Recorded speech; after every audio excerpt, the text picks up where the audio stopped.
본 방송에서 제공하는 투자 정보는 투자 판단에 대한 조언입니다. 방송에서 제공하는 주식의 가치, 가격 상승 및 하락에 대해서는 방송사에서 보장하지 않습니다.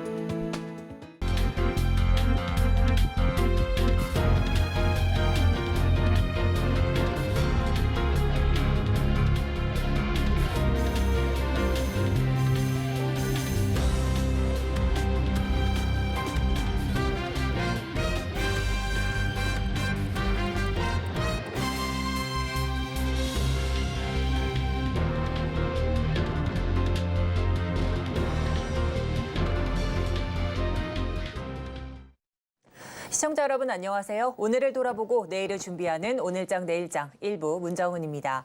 이 4월의 첫 거래일이자 새로운 분기의 첫 시작이기도 한 오늘입니다. 시청자 여러분 오늘 알차게 시작하셨는지 모르겠습니다. 이 지난주 뉴욕 증시는 은행권 리스크가 시스템적으로 크게 번지지 않았다는 점에서 이 안도감을 보였는데요. 이번 주 역시 그 랠리를 이어갈 것이라는 전망이 우세합니다. 또한 지금까지 4월은 뉴욕 증시가 강세를 보인 달이기도 해서 이 기대감이 더욱더 끌어올려져 있는 상황입니다.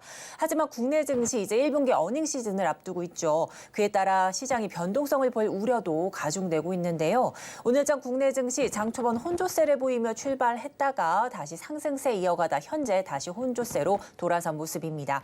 오늘도 알찬 정보와 성공 투자 전략 원하신다면 저희 방송과 끝까지 함께해 주시기 바랍니다. 본 방송에서 제공하는 정보는 투자 판단에 대한 조언일 뿐 해당 주식의 가치와 수익률은 보장하지 않습니다. 아울러 서울경제TV, 서울경제신문은 당사의 브랜드입니다. 최근 당사를 사칭하는 피해가 늘고 있으니 각별히 유의하시기 바랍니다. 또한 저희 방송은 생방송 유튜브 채널로도 만나보실 수 있습니다. 유튜브에서 서울경제TV 검색하시면 실시간 스트리밍 참여 가능하니 많은 시청 부탁드립니다.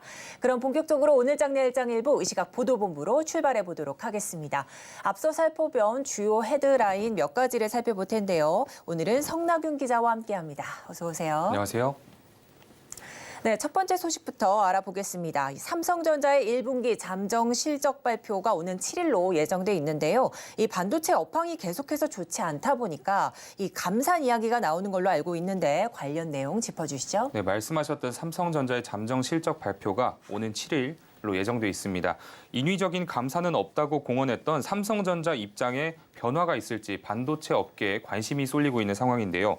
실전 버팀목이던 메모리 업황 악화로 반도체 부문에서만 4조 원 수준의 적자를 냈을 것으로 예상되는 만큼 종전에 버티기 전략을 지속할 수 있을지가 관전 포인트인 셈입니다. 삼성전자 내부에서는 예상보다 골이 깊은 반도체 업황과 현재 주가 등을 고려해 감산을 해야 한다는 입장과 회사의 미래 가치를 위해 기존 기조를 유지하고 경쟁업체와의 격차를 더 벌려야 한다는 입장이 엇갈리는 것으로 알려졌는데요. 7일에는 매출과 영업이익 잠정 수치만 공개되지만 이달 말 확정 실적 발표와 함께 진행되는 컨퍼런스 콜에서는 감산 관련 추가 입장 표명이 불가피할 것으로 보입니다. 네, 그렇다면 시장은 이 감산 가능성에 대해 어떻게 생각하고 있나요? 네, 시장에서는 이미 20%가량 자연적 감산이 이루어지고 있다고 보고 있습니다.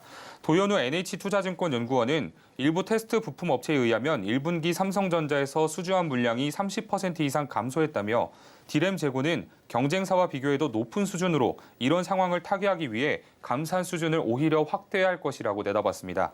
실제 삼성전자의 작년도 사업보고서에 따르면 DS 부문 재고는 2021년 말 16조 4,551억 원에서 지난해 말 29조 576억 원으로 76.6% 급증했습니다.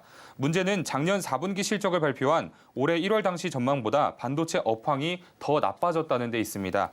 이에 대해 김노코 하나증권 연구원은 삼성전자의 디램 생산이 감소하지 않은 상황에서 출하 부진이 지속되고 있기 때문에 1분기에도 재고가 증가했을 것이라며 보수적인 캐파 운영 정책에 대한 고민이 필요한 시기라고 분석했습니다. 네, 이렇게 해서 삼성전자의 잠정 실적 발표와 또 감산 관련 이야기 살펴봤습니다. 다음 소식 알아봅니다. 이 엔데믹이 본격화됐지만 경기 회복을 언급하기는 아직 이른 것 같은데요. 자영업자들의 부채도 더 늘었다고 하는데 구체적으로 살펴주시죠. 네, 알겠습니다. 오늘 한국은행이 양경숙 의원에게 제출한 자영업자 대출 현황 자료에 따르면 지난해 4분기 말 현재 자영업자의 대출은 1,019조 8천억 원으로 추산됐습니다. 코로나19 이후로도 계속 어려움을 겪고 있는 자영업자들의 대출이 1,000조 원을 넘어선 겁니다.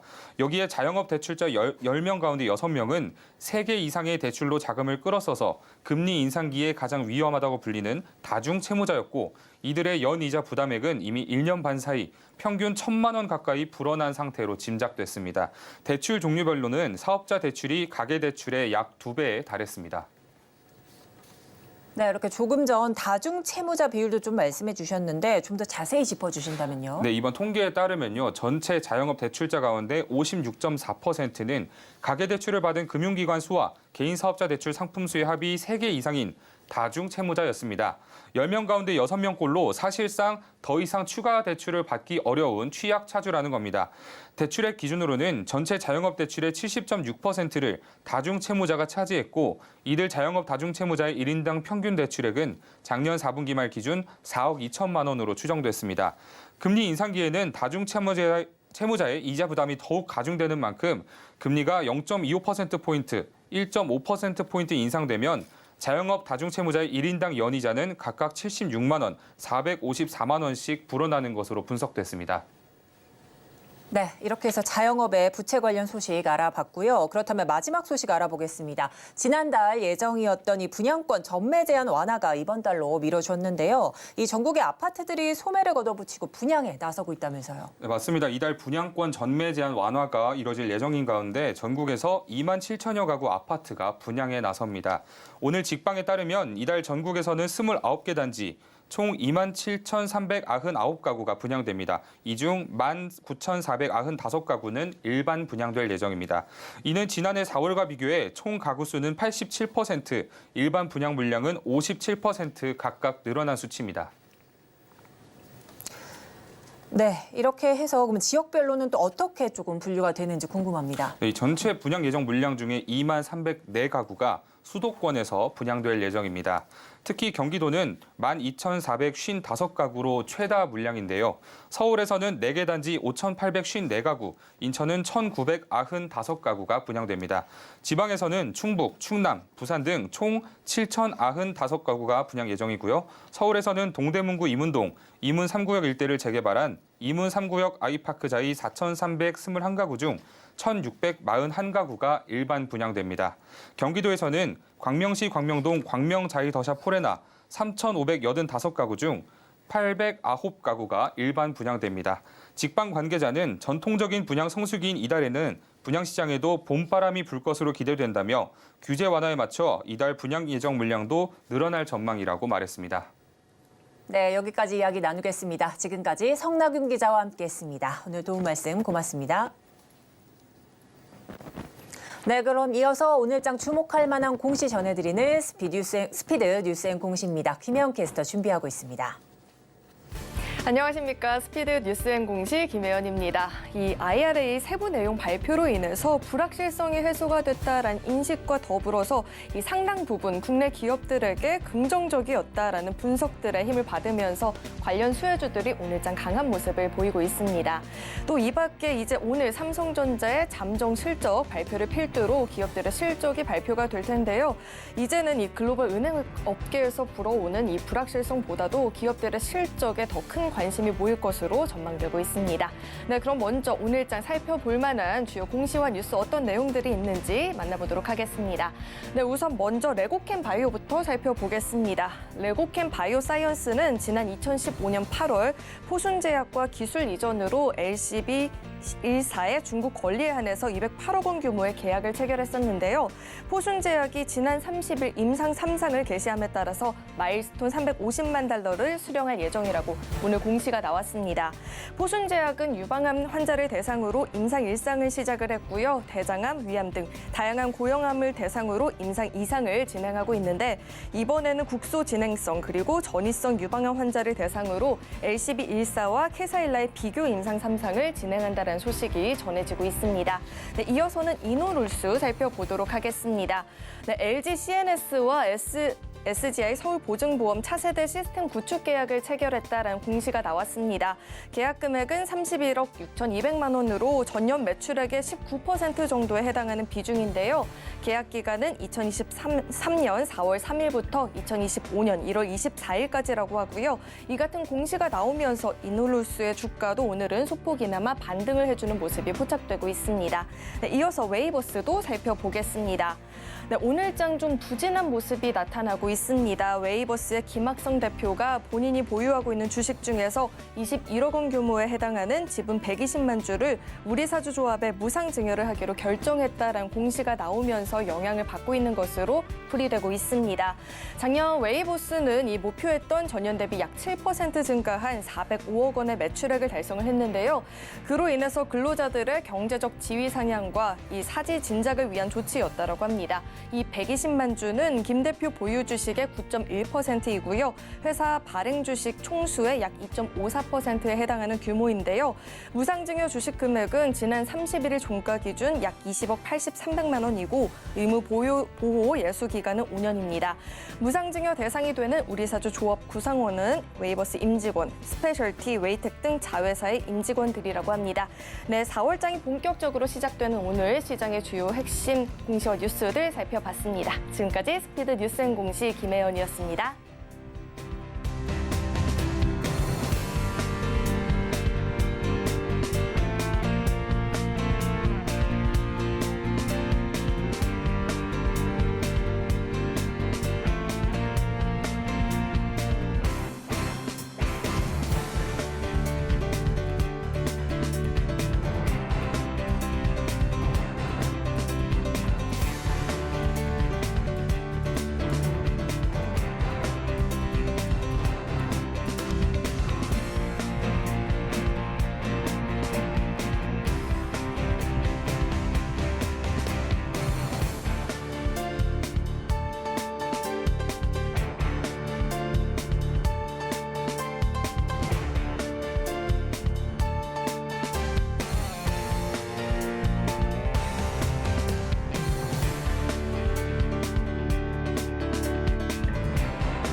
네, 시각 시장을 주도하는 이슈는 무엇인지 전문가 의견과 AI 참견까지 더하는 AI 상담소 이어갑니다. 자, 오늘은 알파경제 김종효 이사님 나와 계십니다. 어서 오세요. 네, 안녕하십니까. 네, 반갑습니다. 자, 이제 오늘 셀트리온 관련해서 또 이야기 나눠보겠다 이런 좀 주제를 잡았는데 그렇다면 첫 번째 핵심 이슈부터 어떤 걸 다룰지 화면으로 한번 만나보도록 하겠습니다. 자, 셀트리온 실적 역사를 새로 쓰게 될까요? 이 그룹주들의 주가 향방도 조금 궁금한 이 시점인데요. 관련 이야기 자세하게 나눠보겠습니다. 자, 이 앞서서 챗GPT한테 먼저 질문을 해봤습니다. 한 기업의 실적을 좀 끌어올리기 위해서는 어떤 요소들이 조금 작용을 하며 또 향후 주가에는 어떻게 반영이 될까 이렇게 물어봤습니다. 자, 기업들의 실적을 끌어올리기 위해서는 다양한 요소들이 좀 작용할 수 있다. 그 중에서는 제품, 서비스 개선과 또 제품 개발 혁신, 또 효율적인 운영 등이 포함된다. 이렇게 좀 챗GPT가 밝히고 있는데요. 이러한 요소들은 기업의 수익성과 성장성 그리고 브랜드 가치를 좀 향상시키기 때문이다. 이런 말들을 합니다. 자, 그런데 이런 요소들이 작용해서 기업 실적이 개선된다면 이는 투자자들에게 긍정적인 영향을 조금 미쳐서 향후 더 높은 주가 상승을 기대할 수도 있겠지만 하지만 예측 불가한 사건들에 따라 변동성도 있기 때문에 주의해야 한다. 이런 말들을 해줬습니다. 자, 이제 이사님, 이 기업 실적에 따른 주가 영향에 대해서 AI 참견을 좀 들어봤는데요. 어떻게 보셨을까요? 네, 뭐 일반적인 얘기지만 셀트리온의 핵심 포인트는 결국은 계속 실적은 성장해 왔단 말이죠. 네. 그런데 실적, 주가라고 하는 게 실적에다가 밸류에이션을 곱하는 것인데 그러면 실적은 꾸준하게 성장해 왔는데 주가가 꾸준하게 성장하지 않았다라는 것은 결국 이 밸류에이션 변수가 계속 변했다는 얘기거든요. 그러니까 이 회사를 어떤 그레이드에 놓느냐. 네. 신약 개발까지 하는 엄청난 폭발적인 성장 회사로 놓는지 아니면 지금 현재 꾸준하게 진행되고 있는 바이오시밀러의 성장에 기인한 회사로 보는지에 따라서 결국은 이익과 매출은 꾸준하게 성장해 왔는데 과연 밸류에이션은 어느 정도까지 주는 것이 적절하느냐의 싸움이었기 때문에 결국은 이 변수를 계속 살펴보는 게 핵심 포인트다라고 봐야 될 것 같습니다. 네. 그렇다면 이 본격적으로 질문을 좀 드려보겠습니다. 이 셀트리온 실적을 향해서 장밋빛 미래가 조금 펼쳐지고 있는 상황입니다. 이 증권사 전망에 따르면 1분기 매출과 영업이익이 전년 동기 대비해서 좀 늘어날 것이다 이런 말을 하는데요. 그렇다면 이 셀트리온 1분기 실적을 좀 견인한 요인은 어디에 있을까요? 네, 램시마 SC를 비롯해서 말씀드렸던 대로 바이오시밀러 기준에서는 계속 실적이 성장하고 있습니다. 네, 저희가 지금 화면에 보시면은 바이오시밀러 제품들이 이렇게 나와 있거든요. 네, 그 중에서도 이제 램시마가 원래부터 나와 있었지만 램시마 SC는 제형이 다르거든요. 그래서 이런 제형이 달라진 램시마 SC의 지역과 그다음에 매출이 계속 향상되면서 실적이 좋아지고 있다는 것이죠. 여기에 이제 추가적으로 얼마만큼 더 확산될 수 있느냐가 이제 관건인데 이번 실적은 두 가지 요인, 이렇게 램시마 SC를 비롯한 주력 바이오시밀러 제품들의 판매가 서서히 올라가고 있다는 점. 그다음에 이 회사가 아시는 것처럼 지난 한 2년간 주가가 굉장히 어려웠었잖아요. 그럼 그 구간 안에서 회사가 할 수 있는 것은 결국은 비용의 효율적인 통제겠죠. 그러니까 이런 것들을 통해서 상대적으로 좀 수익성이 올라갈 수 있는 그런 요인들을 만들어냈다라고 하는 것이 가장 중요한 포인트죠. 결국은 작년까지 재작년, 그러니까 2020년, 21년 이때는 회사가 단순한 바이오시밀러 회사에서 신약 회사로 거듭나는 것으로 시장이 생각을 했고 그래서 굉장히 높은 밸류에이션까지 주면서 40만 원을 넘어가는 그런 주가의 수준을 보였지만 실제로 신약 관련돼서 백신과 관련된 신약 관련돼서는 뭐 동사에서는 그렇게 생각하지 않겠지만 시장의 평가는 뭐 성공하지 못했다라는 평가를 내리고 있기 때문에 밸류에이션이 그만큼 낮아진 것이죠. 그래서 그런 변화를 반영하는 과정이었지만 실제로 실적은 말씀드렸다시피 꾸준하게 매출과 이익이 성장해 오고 있었다. 그래서 지금은 그 낮아진 밸류를 반영하는 과정이고 지금 구간에서 늘어난 매출만큼 밸류에이션을 너무 보수적으로 산정했다면 그것을 올해는 재평가받을 가능성이 높다. 이렇게 볼 수 있는 상황인 것이죠. 네, 이 주력 바이오시밀러 매출 증가세에 대한 기대감 그리고 비용 통제로에 따른 좀 수익이 좀 확대된 점 이런 게 조금 실적을 좀 끌어올린 게 아닌가 이런 말씀해 주셨습니다. 자, 이제 하지만 이런 긍정적인 전망에도요. 최근 셀트리온 삼형제 주가는 좀 지지부진한 모습입니다. 다만 증권가에서는 그럼에도 불구하고 셀트리온 그룹주 주가 하락 요인이 해소가 됐다면서 이 매수 타이밍이다 이런 분석도 좀 나오는데요. 그렇다면 최근 이 지지부진한 셀트리온 주가를 좀 야기한 좀 주요 리스크가 뭔지도 궁금하고요. 또 증권사 전망처럼 현재 신규 접근도 좀 가능할까요? 네, 뭐 신규 접근에 관련된 부분부터 말씀드리면 현재 가격대에서는 저는 충분히 합리적인 가격이 아닌가. 이 회사가 품목을 더 넓혀가고 있고 그다음에 매출이 꾸준히 올라간다라는 측면에서 다른 변수들, 예를 들어서 뭐 신약 관련 모멘텀이라든지 뭐 M&A 모멘텀 이런 것들을 이제 붙이기 시작하면 그러면 앞으로 이제 밸류에이션은 계속 확대될 수 있겠지만 그 부분은 워낙 그동안 등락폭이 심했고 실패와 그다음에 잘 되지 않은 그런 여러 가지 부분들이 나타났었기 때문에 그걸 미리 당겨서 반영하기는 어렵다라는 거죠. 그렇지만 현재 이 낮아진 주가는 충분히 이런 부분들을 반영하고 있다라고 봐야 될 것 같고요.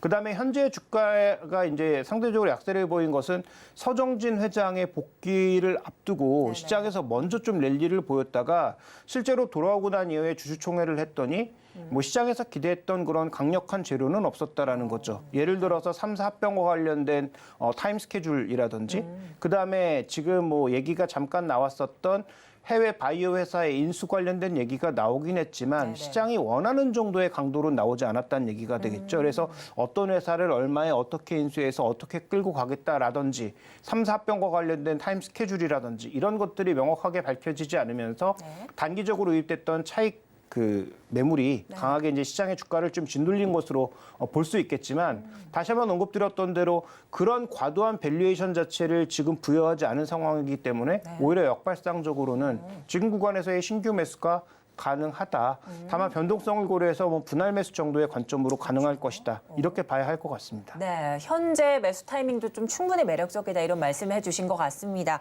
자, 말씀해 주신 것처럼 이 2년 만에 좀 이 경영선에 복귀한 서정진의 경영 비전이 조금 돋보이는데요. 뭐 여러 가지 인수 합병 이야기도 좀 말씀해 주셨고, 또 셀트리온 3사 합병 등 뭐 여러 가지 경영 비전들이 있습니다.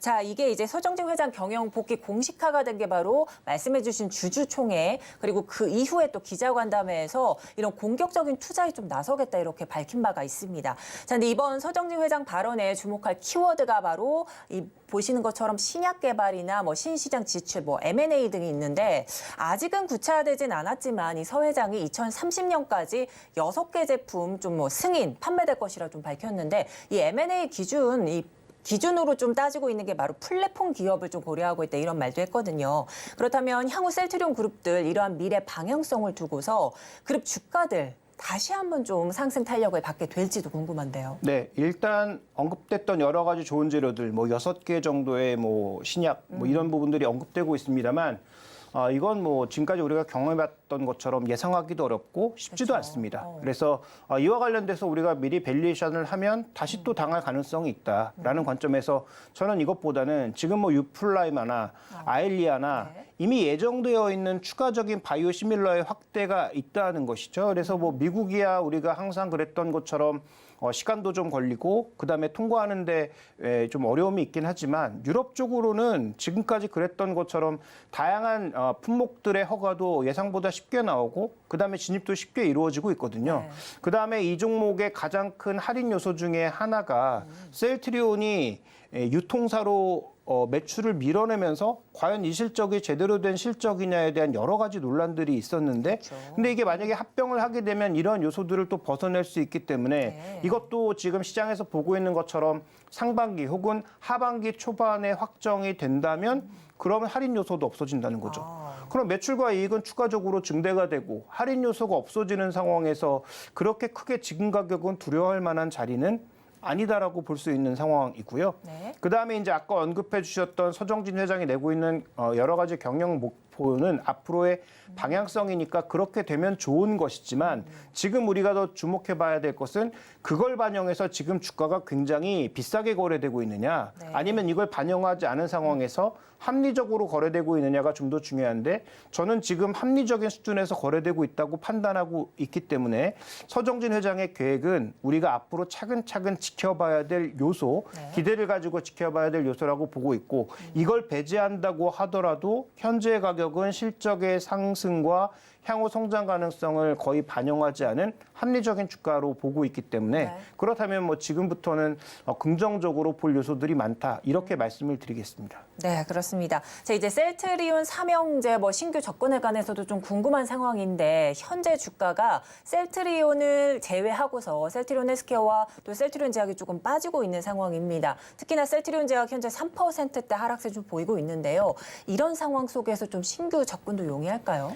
단기 탄력도는 그동안 뭐 강하게 움직였던 셀트리온 제약이나 이런 종목군들이 합병과 관련된 효과 때문에 좀 더 모멘텀을 앞으로 받을 수 있겠습니다만, 투자의 관점에서 모아나간다든지 아니면 장기적인 관점에 봤을 때는 결국 3, 4병의 메인 스테이지는 셀트리온에 있다고 봐야 되겠죠. 그래서 셀트리온 제약이나 셀트리온 헬스케어와 관련돼서는 뭐 조정 시의 트레이딩 정도의 관점에서 접근이 가능하다고 보여지지만, 장기적으로 끌고 나갈 때는 결국은 셀트리온에 대한 조정 시 저가 매수 관점, 그래서 저는 현재 가격 대비해서 좀 더 조정을 받는다면 뭐 지금도 합리적인 가격인데 더 저렴하게 성장주 하나를 살 수 있다라는 관점에서 셀트리온의 장기 매수 관점, 분할 매수 관점을 말씀드리고 있고요. 나머지 종목은 합병을 앞두고 트레이딩 정도의 대응, 그래서 뭐 투자가 내가 원하는 방향대로 흘러가지 않았을 때는 빠르게 좀 다시 정리하는 그런 트레이딩 관점의 접근이 필요하다라고 보고 있고, 메인은 여전히 셀트리온을 중심 축으로 대응하는 것이 좋겠다라고 보고 있습니다. 네, 그렇습니다. 자, 셀트리온을 매운 중심축으로 좀 잡아서 분할 매수 관점 잡으시고, 이제 나머지 다른 이 그룹주들은 트레이딩 관점으로 좀 접근하시라 이런 말씀해 주셨습니다.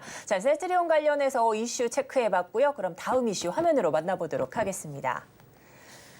네, 4월 코스피가 2,500선을 뚫을지 좀 여부에 귀추가 주목되고 있는 상황인데요. 주도 섹터와 또 투자 전략은 또 어떻게 되는지 한번 궁금한데요. 이야기 자세하게 나눠보도록 하겠습니다.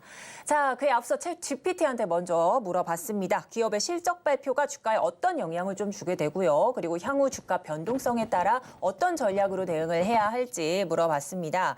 자, 일반적으로 이 좋은 실적을 발표한 기업은 주가가 상승을 하고요. 또 반대로 나쁜 실적을 발표하면 좀 주가가 하락한다. 이런 좀 당연한 이야기를 좀 했는데요. 하지만 이 기업 실적 발표가 주가에 미치는 영향은 항상 일정하지 않기 때문에 향후 주가 변동성에 따른 투자 전략을 세우기 위해서는 단순히 기업의 실적 발표보다는 이 전반적인 경제 동향 또 기업의 경영 전략 등 다양한 요소를 좀 종합적으로 고려하라 이렇게 조언을 합니다. 네, 이사님 관련 내용 어떻게 보셨을까요? 네, 굉장히 이제 장기적인 관점에서는 뭐 당연한 얘기지만 단기적으로 봤을 때는 GPT의 얘기와는 조금 다른 전략이 필요하지 않나 이렇게 보고 있습니다. 네, 그렇습니다.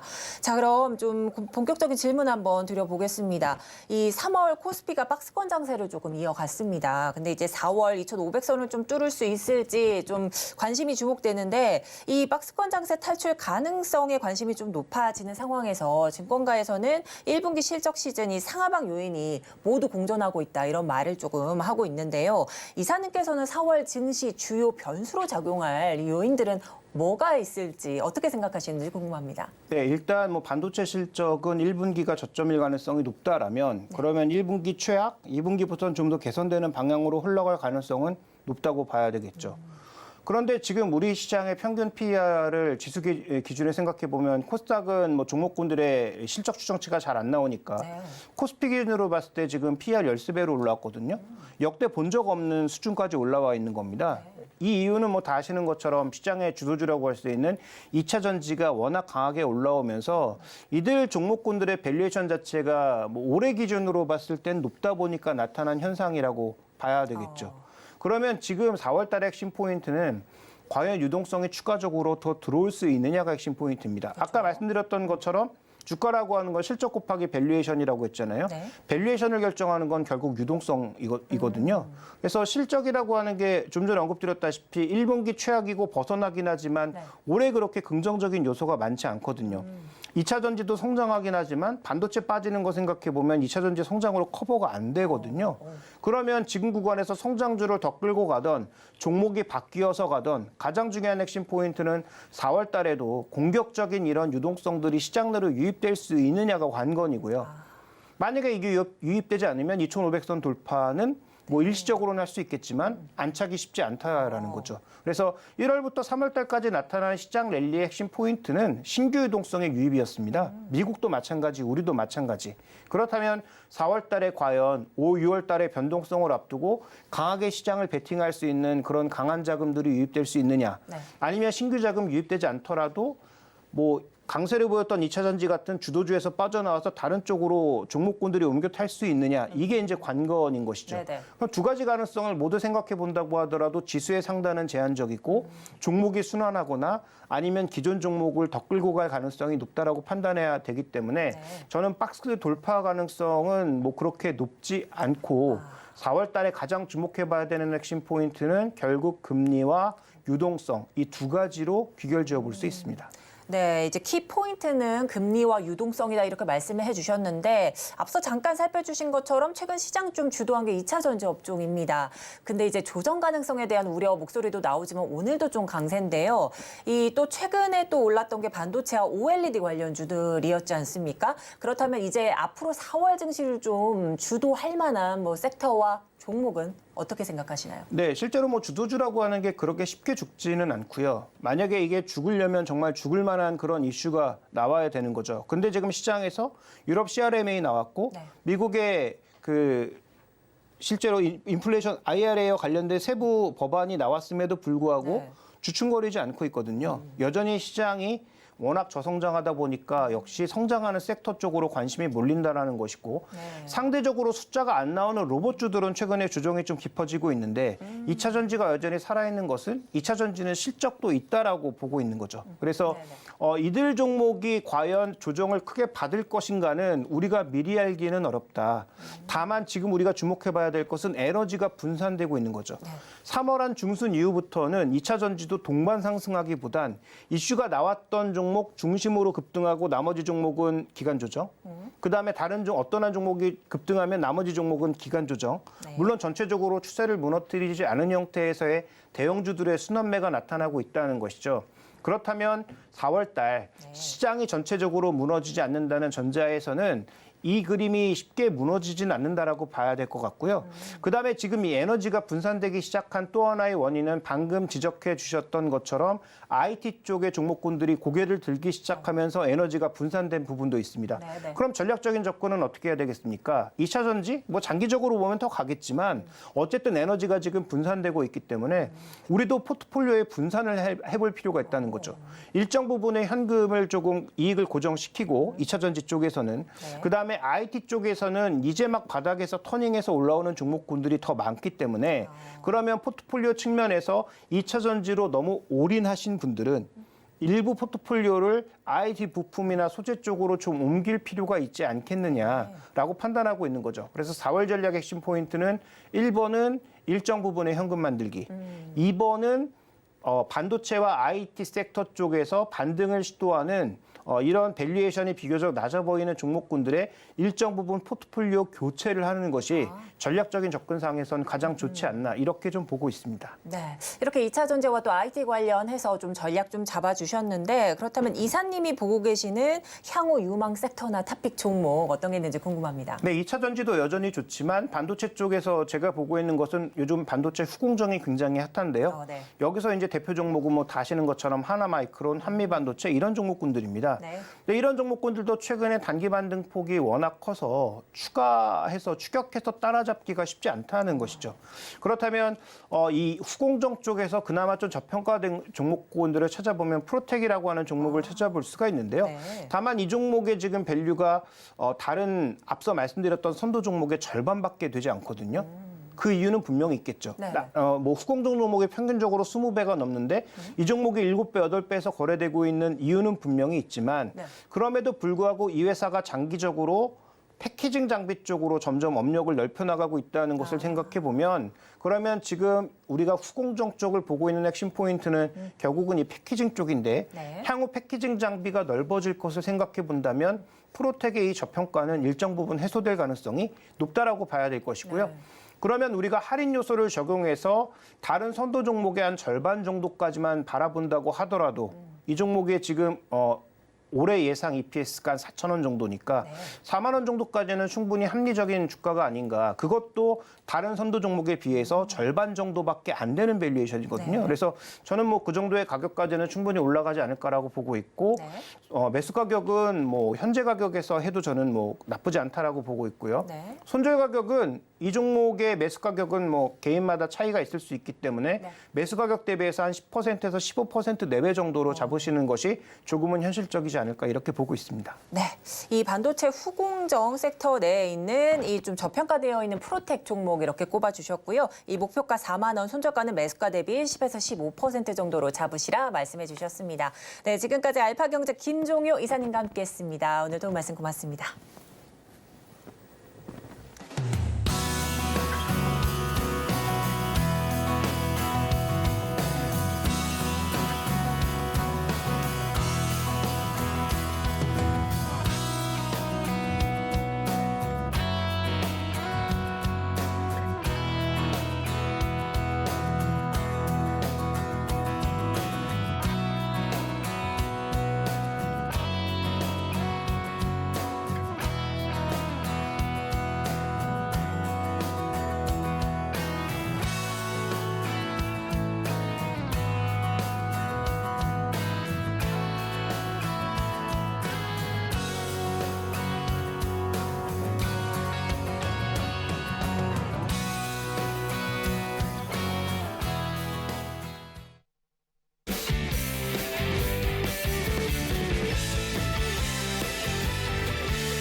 네, 마켓 리더의 시선으로 이 글로벌 경제와 산업 트렌드를 체크하고 실제 수익까지 챙겨가는 고수의 선택입니다. 오늘은 SC 글로벌 센터의 김성규 소장님 나와 계십니다. 어서 오세요. 안녕하세요.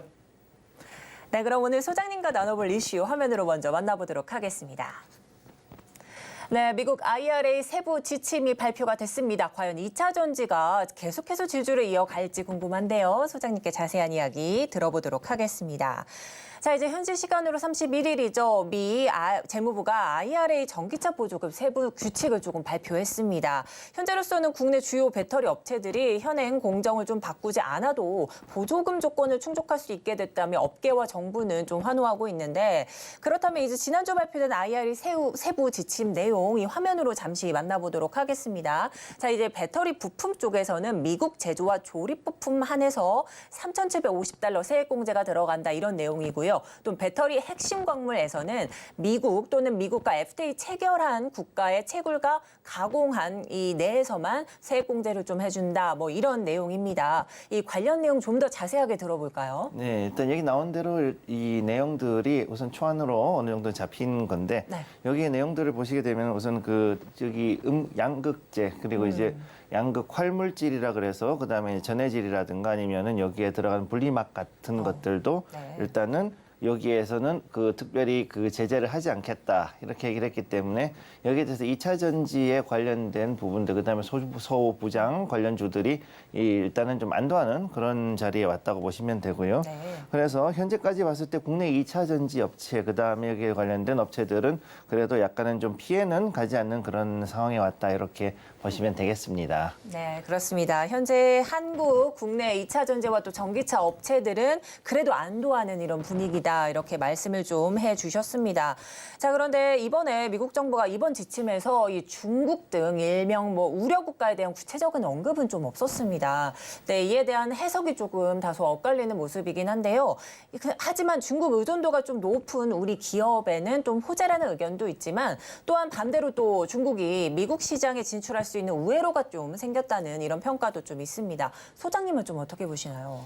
일단은 후자 쪽에 조금 더 가깝다고 보고는 있는데, 네네. 그럼에도 불구하고 이게 그럴 수밖에 없는 사정이 있다는 거죠, 그게. 그렇죠. 예, 일단 중국 배터리 업체들 같은 경우에는 이미 연초, 그러니까 2월부터 해가지고 포드하고 CATL, 그다음에 최근 들어선 테슬라가 또 CATL이라고 해서 네. 그 합자 회사를 설립을 했는데, 재미있는 게 말이 합자 회사지 자본은 미국이 100% 되고, 그다음에 CATL은 기술만 제공하는 이런 형식으로 이 회사를 만들었다는 거죠. 네. 근데 이게 이 IRA 법안에서 이 일단의 예외 조항에서 보면은 자본을 미국 기업이 100% 됐을 경우에는 여기에 대해서 넘어갈 수 있다. 쉽게 얘기해가지고 기술만 넘겨줘라는 얘기를 지금 하고 있는 거죠. 그러면 글로벌 전기차 배터리 점유율 좀 보고 가겠습니다. 앞서 네. 소장님께서 말씀해 주신 것처럼 중국의 CATL과 또 BYD가 거의 선점을 하다시피 하거든요. 네, 사실 여기 있는 거는 뭐냐면 전 세계 글로벌 이 점유율에 대한 얘기인데, 이 재미있는 건 뭐냐면 CATL하고 BYD 이 두 개가 합치면 50%가 넘어가죠. 맞네요. 52%인데 이게 다 내수로 만들어낸 것이고, 글로벌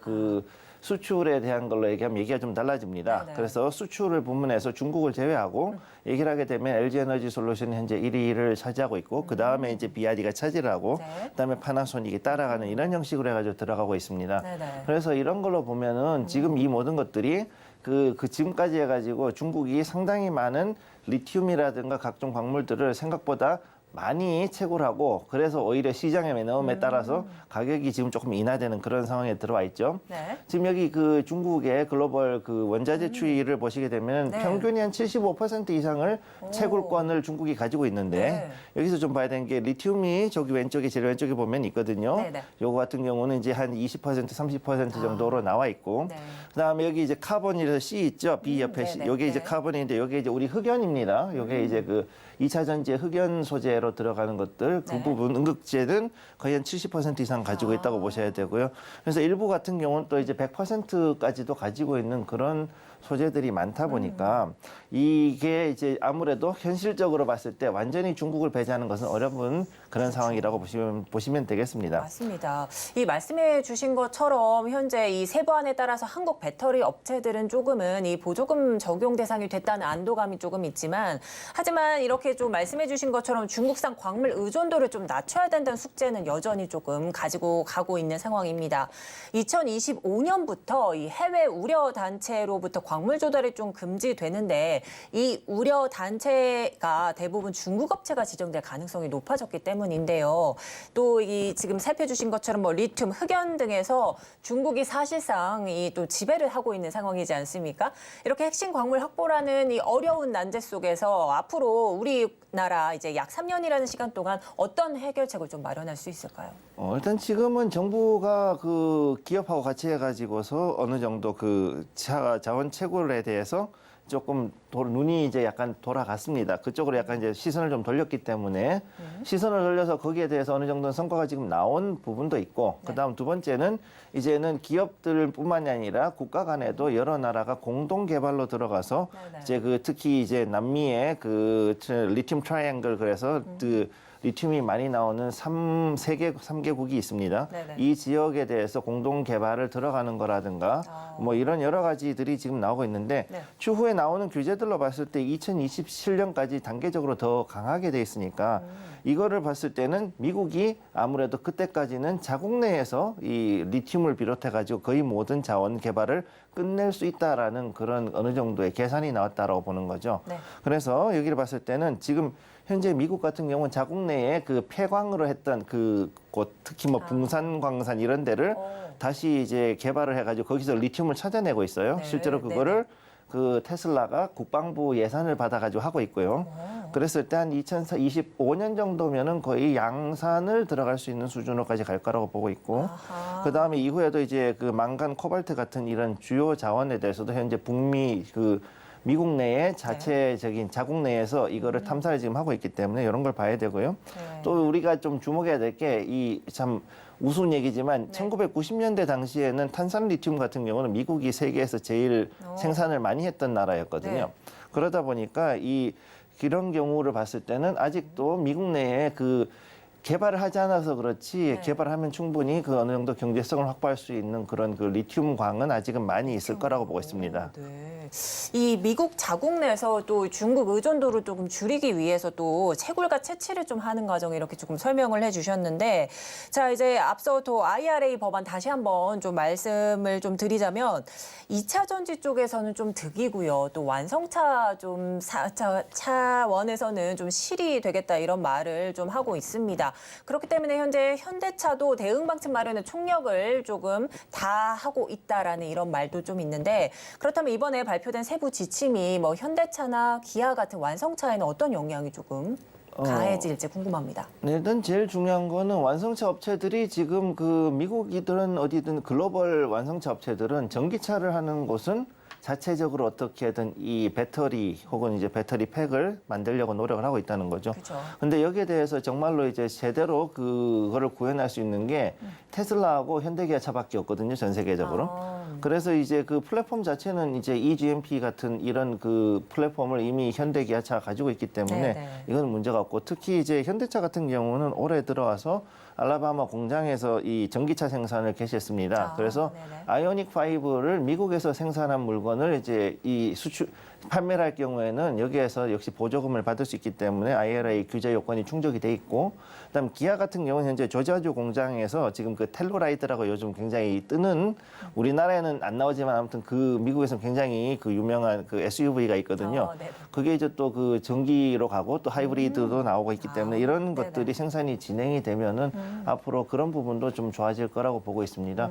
그래서 현재 미국 내에서 가동하는 그 한국 배터리 공장이 전체가 6개 정도인데 그중 그 전체 배터리 공장은 6개인데 그중에서 LG에너지 솔루션이 2개 정도를 차지하고 있고 그리고 이제 그 이런 것들로 봤을 때 앞으로 제대로 된 배터리사와의 협력을 하는 걸로 봤을 때는 이 추후 2025년까지 대략 20개 정도의 배터리 공장이 미국에 들어서는데 네. 그중에서 60% 그 12개 정도는 우리나라 업체 것들 즉 네. K배터리 아니면은 K배터리와 합자한 그런 회사들이 공장을 짓게 된다는 거죠. 네. 그래서 이후에 현대기아차 같은 경우는 추후에 북미 공장 같은 경우는 더욱더 이제 이 생산 라인을 특히 전기차 생산 라인 쪽을 조금 더 크게 늘리지 않을까 일단 그렇게 보고 있습니다. 네, 이렇게 완성차 기업인 현대차, 기아, 이 전기차 때문에 그래도 어느 정도 조금 회생을 할 수 있다 이런 조금 기대감이 있는데 이 현대차, 기아 주가도 좀 살펴보면요. 올 들어서 우상향 패턴을 그려 나갔습니다. 뿐만 아니라 실적 측면으로도 안정세가 조금 부각되고 있기도 한데요. 이 2차 전지 올해 지수 상승을 견인한 효자 업종 중에 하나이기도 합니다. 다만 이 수급이 집중되면서 쏠림 현상 때문에 조정 가능성도 조금 말이 조금 나오고 있는데 이번 IRA 세부 지침 발표가 이 2차 전지 추가 상승을 좀 이끌 것이라는 기대감도 좀 나오는데요.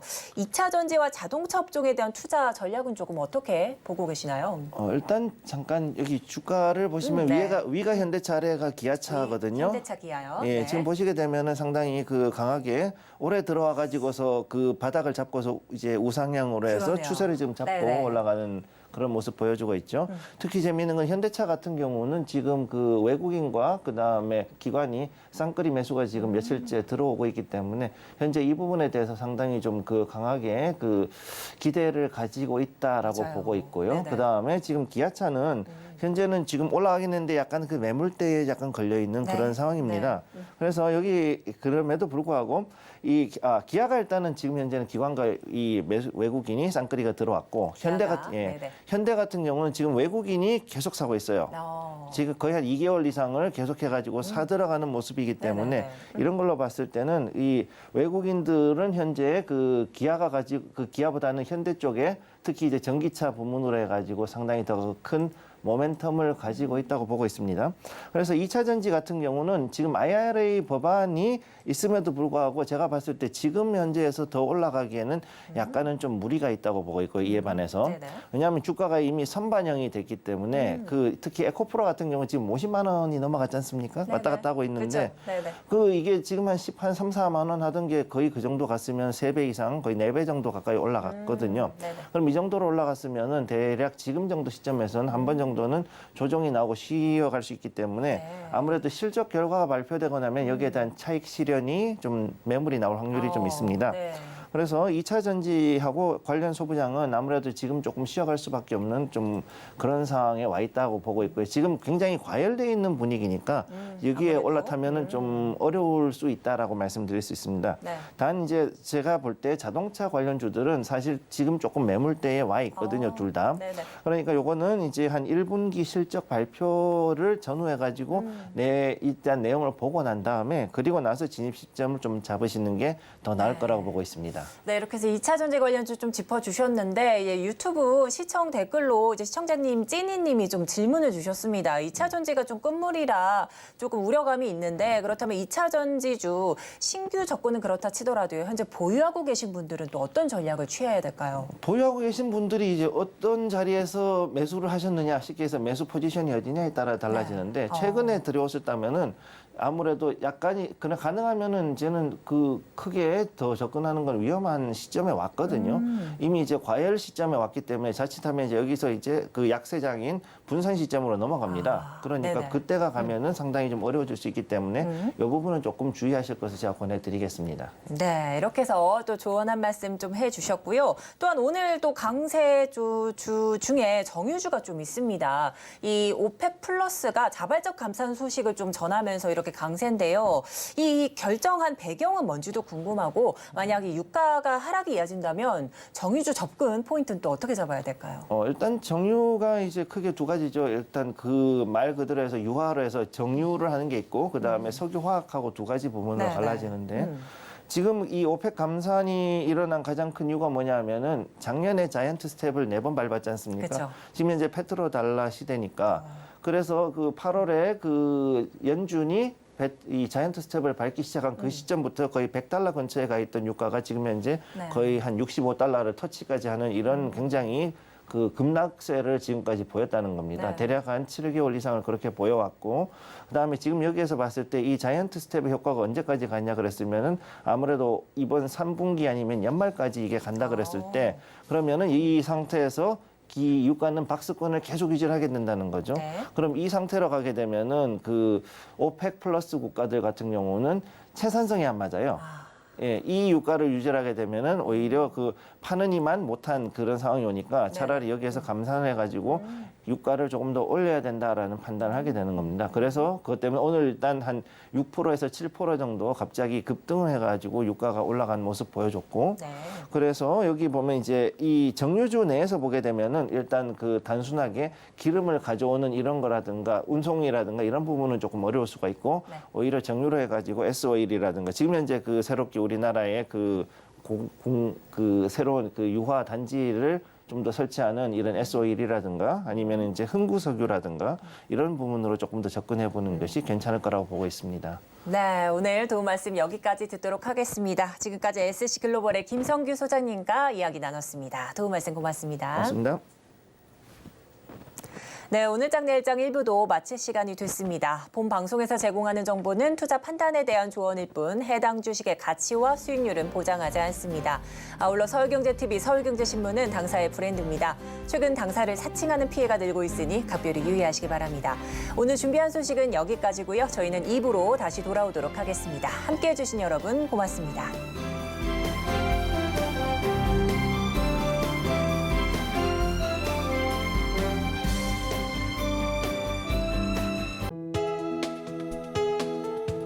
본 방송에서 제공하는 투자 정보는 투자 판단에 대한 조언입니다. 방송에서 제공하는 주식의 가치, 가격 상승 및 하락에 대해서는 방송사에서 보장하지 않습니다.